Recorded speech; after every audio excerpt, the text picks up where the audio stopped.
But you haven't been on FC too much of late, so I want to get your take on the Erik ten Hag situation. It's business as usual. That's the kind of line that the club is putting out via the local media. Does that mean the window is now shut for him to be no longer the Manchester United manager during this international break, do you think? I don't. I think it's shut for about 10 days until they play Brentford. Okay. And then depending on what that result is, he'll be under pressure again. And then Ineos will be weak and they'll go, oh, we don't really know what to do because we haven't made a statement and we're not really telling our fans what's happening. Even though we've had 2 meetings behind closed doors, we're still not telling the fans actually what's going on. Oh, he might get a result against Brentford. Who's he got after that? Fenerbahce, Jose Mourinho. So it's going to be, I think, Ten Hag just living week by week, and we're going to have this discussion and the same debate every 7 days, and they will not make a decision. Look, we've had so many narratives in this. That would be the ultimate narrative, LME, if a former Manchester United boss that they got rid of is responsible for them getting rid of a current Manchester United boss. But if you're getting a point in Porto and that late equaliser, if you're then getting a point at Villa Park, and it was Philogene who had that chance that was blocked by Diogo Dalot, is it game by game for Manchester United right now as far as Ten Hag is concerned? And if it is, can it not be something from the club to come out and basically at least put something in the public spotlight that can give people an idea of what we're working with here? Because staying silent just means that we can talk about it every single show.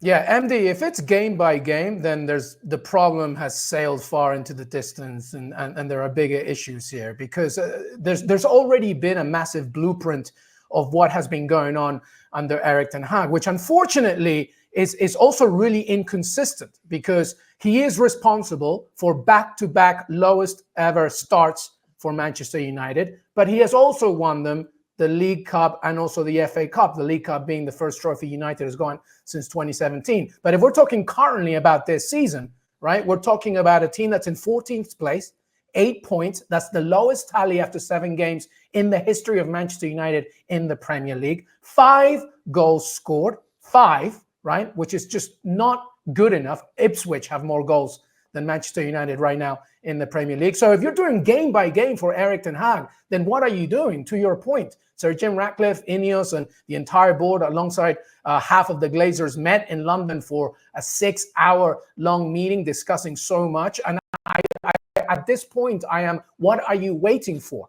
What are you trying to say to your fan base? What are you trying to do? And let me just reiterate something. This isn't just an Erik ten Hag issue. We know that. There are deeper issues with United, beginning with recruitment, et cetera, which I'm sure we'll talk about. But if you're talking about Erik ten Hag, the decision to relieve of him should have been done a long time ago. And now that you haven't done it, you're going to stick with what you're doing. The bed has already been made. So regardless of what happens against Fenerbahce, and I agree with Don, I think like if they lose to Brentford, yeah, that's it. But this is a decision that really should have happened a long time ago.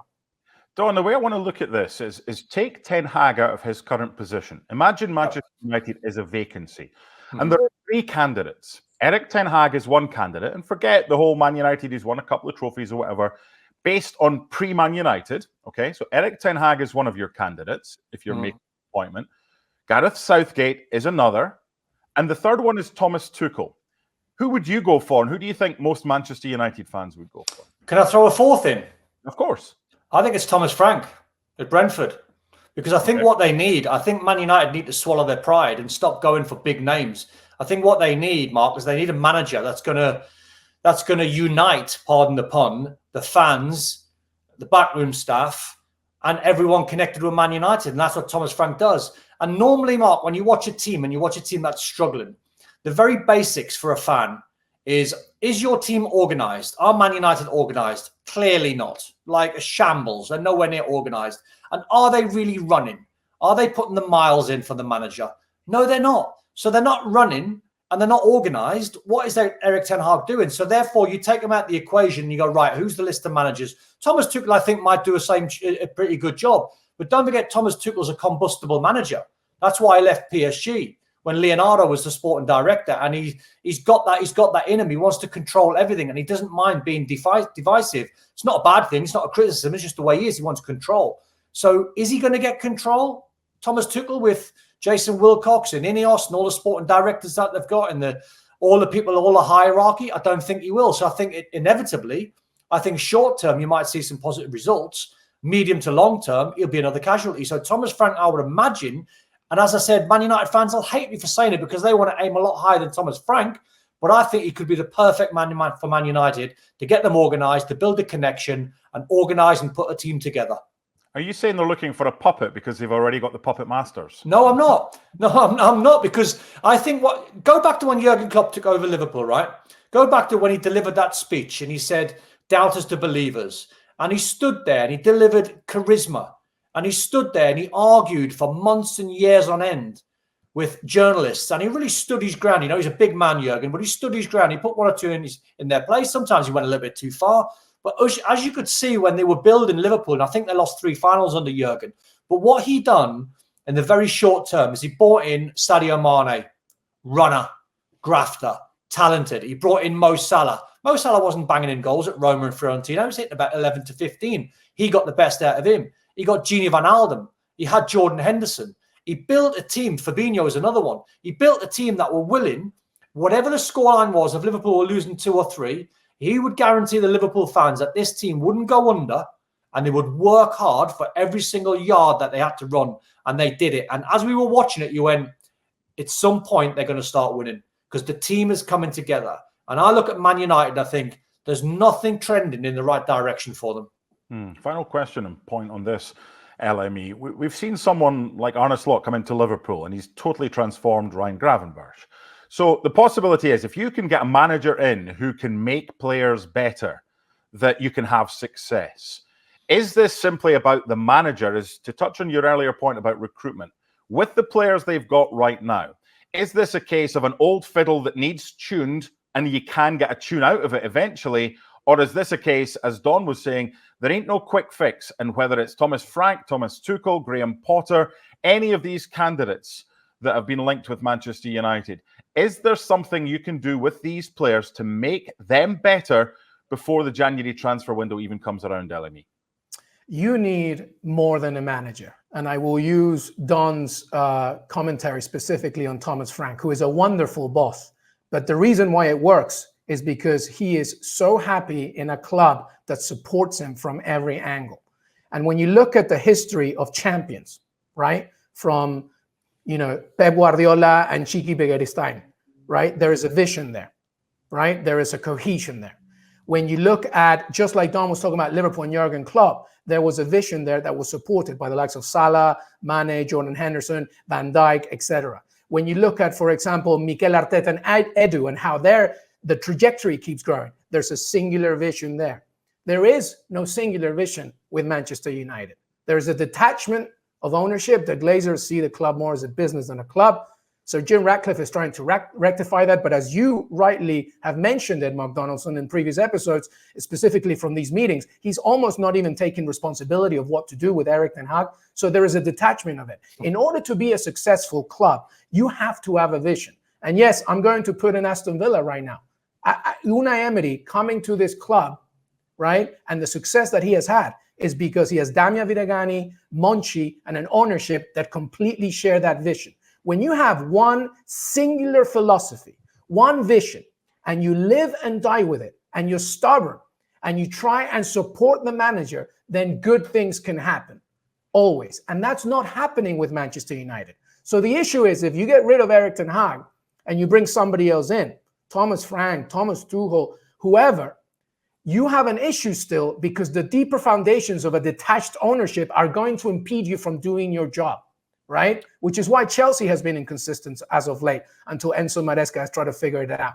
You need a singular vision and a support system that can help you succeed. That's not happening at United, and one new manager is not just going to solve everything in one day. You need much more than that. And the one thing that hasn't yet been spoken about, and it's been difficult to find anything that hasn't been spoken about with regards to Man United, Don, is the man that comes in has to be able to handle the pressure of being the Manchester United manager. And that could be the key, because These guys like Thomas Frank, Roberto Di Serbi, Hutchison are at Brighton right now. They've managed at a decent level, but they've not had the expectation of being a Man United manager or being a manager of one of the best. So do you think that comes into the thinking of Ineos and the decision makers when it comes to who will be the next Manchester United manager to replace Erik ten Hag, whenever that is, and can he handle the job? So you make a good point in terms of asking the question with Thomas Frank in that dressing room. And I put that to an ex-player, ex-Man United player, I won't name him. And he said to me, his words were, when I mentioned Thomas Frank, he said to me, that dressing room would eat him alive. And I said to him, there's your problem. There's your problem straight away. If the players in that dressing room and that culture is not going to accept a new manager, forget who the name is. If the players are not willing to accept a new style, a new direction, and accept a new manager trying to bring bright ideas, by the way, for the good of the team, and by the way, for the good of the individual, that tells you everything you need to know. I mean, we talk about Ineos and we talk about the lack of communication. I mean, what went on in that 6-hour meeting? Because if we role play here, us three, and we're all in the meeting and we go, right, let's start the meeting. Right, who wants a tea? Who wants a coffee? Right, what's on the agenda? Erik ten Hag. Are we going to sack him? And us three go, no, let's leave him to the Brentford game. What's took 6 hours? What's happened in the other 5 hours and 59 minutes? Yeah, it wasn't a meeting just about Erik ten Hag. It was an organised meeting that happens every month. And look, of course, it must have been on the agenda, though. So what are you? No sugar, milk, splash? What do you take? I take hot coffee, obviously, and hot milk. So I want it boiling hot. I want the coffee to cool down in my time. There's nothing worse than a medium coffee or a cold coffee.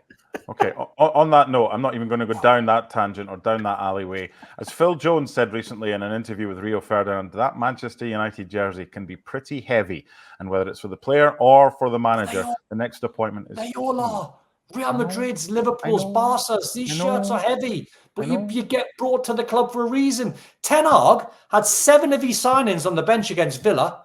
7 of his signings costing 300 million. And who on this panel, or anyone with a decent level of football knowledge, would have paired Harry Maguire and Johnny Evans together? Who would have could have come up with that combination? Ironically, they did well too. Did really well. Johnny Evans was man of the match. He's a genius. We all know nothing. You just make sure that those heavy shirts behind you have got enough support. You don't want the thing coming off the wall and leaving a mess. Anyway, let's not go there.